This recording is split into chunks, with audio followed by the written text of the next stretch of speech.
We are anonymous. No faces, no flakes, no permission slips.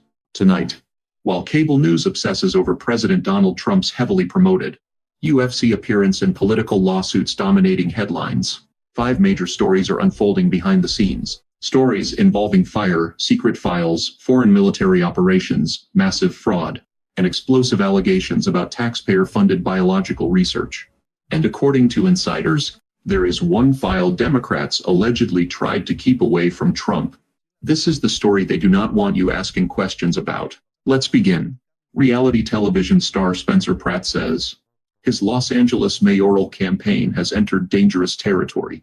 Pratt, who announced his run for mayor after losing his home in the devastating Palisades fires earlier this year, now claims that his campaign office has been destroyed by another fire. Multiple Los Angeles Fire Department units responded as flames tore through the Palisades property, which served as both the center of his business operations and the headquarters of his political campaign. No injuries were reported, and authorities have not announced an official cause. But Pratt is not waiting for investigators. He believes the fire was intentional. The symbolism is difficult to ignore. First, the Palisades fires destroyed his home and his parents' home, wiping out decades of memories and possessions. Then, after a contentious dispute surrounding ballot counting and his promise to fight election procedures for the next 30 days, another cornerstone of his life went up in flames. Pratt says the message is clear: back off or it gets worse. Now we move to the file generating the most controversy.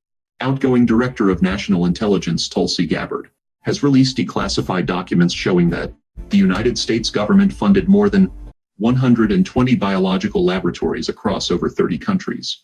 The documents confirm the existence of a vast international network of laboratories that studied dangerous pathogens including anthrax, Ebola, SARS, plague-related bacteria, and drug-resistant tuberculosis.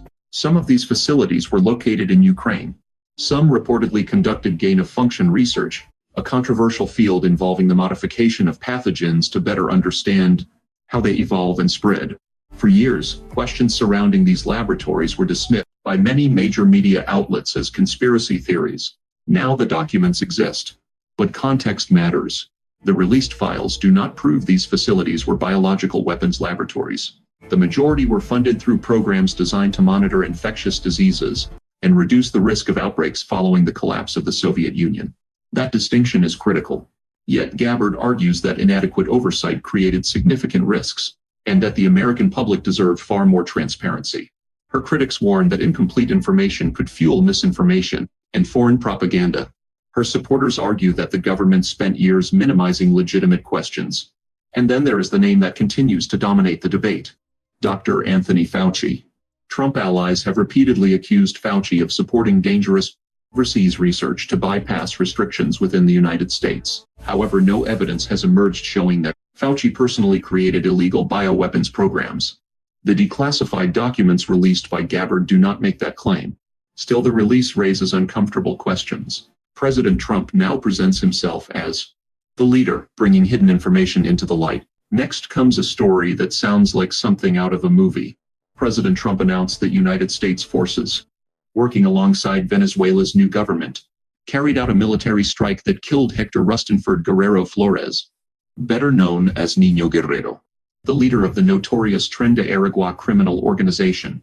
The operation reportedly took place in Venezuela's Bolivar state and was coordinated with local authorities. Reuters and multiple international outlets confirmed that both Washington and Venezuelan officials acknowledged the operation. Tren de Aragua has been linked to extortion, drug trafficking, migrant smuggling, kidnapping, and murder across Latin America. The United States designated the organization as a foreign terrorist group earlier this year. Trump framed the strike as justice for American victims and blamed previous border policies for allowing violent criminals into the country. His supporters celebrated the operation. Trump's message was clear. He intends to pursue cartel leaders anywhere in the world. But history offers a warning. Military solutions alone rarely eliminate transnational criminal networks. Removing one leader often creates a power vacuum that fuels further instability. Then there is the political spectacle unfolding inside Congress. Representative Brandon Gill recently recounted an encounter with Clay's Representative Ilhan Omar after he posted that America would be better off if she were deported. According to Gil, Omar confronted him over the remark and used harsh language. Gil responded with a joke referencing long-standing allegations surrounding Omar's immigration history and her previous marriage. The crowd laughed. Social media exploded, and finally, President Trump says negotiations with Iran are approaching a breakthrough. According to administration officials, both sides are reportedly close to a ceasefire framework that could include a temporary 60-day agreement. The reopening of the Strait of Hormuz limits on Iran's nuclear activities and restrictions on support for regional proxy groups. Trump claims an official agreement could arrive following this weekend's UFC event. But critics urge caution. Trump has repeatedly announced imminent deals only to watch negotiations collapse under the weight of unrealistic expectations. Iranian officials say progress has been made, but details remain unclear. Vice President J.D. Vance insists Iran will receive no immediate financial benefits unless it fulfills its commitments. If successful, a deal could reduce tensions, stabilize energy markets, and lower fuel prices. If it fails, another crisis could erupt in one of the world's most volatile regions. We are anonymous. If you believe transparency matters more than party loyalty, share this video. Subscribe for more investigations the mainstream refuses to cover. Because the most dangerous files are not the ones locked away in government vaults. They are the ones hidden in plain sight. We are anonymous. We are watching.